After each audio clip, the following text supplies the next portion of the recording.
One family's story began in the neonatal intensive care nursery, but through the twists and the turns, required some of the newest services offered at Levine Children's Hospital. My story is pretty unique in that it's a family story between both of my boys.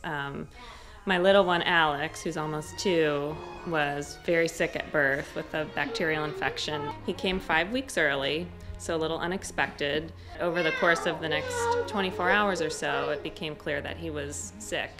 And the doctor came into my hospital room about 2 in the morning and told me that he was the sickest baby that they had in the NICU, and they were very concerned about him making it. He had to go on ECMO for a couple of weeks. He ballooned up quite a bit. He was 5 pounds at birth and was somewhere around 12 or 13 pounds and was so swollen that he couldn't open his eyes. I missed out on getting to hold my baby when he came out and, or touch him or see him really. He came off ECMO because he developed a bleed in the brain, and they felt that it was best to take him off at that point. And we just waited minute by minute to see if he was going to come out of it okay. And slowly but surely the days passed, and at one point, the doctor said, we're no longer concerned about whether or not he's going to make it. And so we just spent every day by his bedside, and then, one day we came in and he didn't have the ventilator, and then the next day, another tube or medicine was taken off the list, and after 7 weeks, they told us that they were sending him home, and we were a little bit paranoid. Are you sure? And, he went through physical therapy and occupational therapy and speech therapy because they were expecting some, pretty significant motor developmental delays.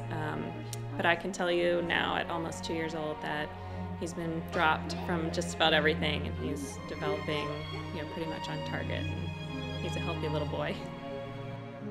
Alex is growing and thriving, but it wasn't the end of the Gray family's journey. When Alex was so sick, you often wonder why something happens. And we certainly had that in the back of our minds. We didn't understand how a baby could come out so sick when, we really didn't know there was anything wrong with him. And there wasn't a genetic problem, it was simply an infection.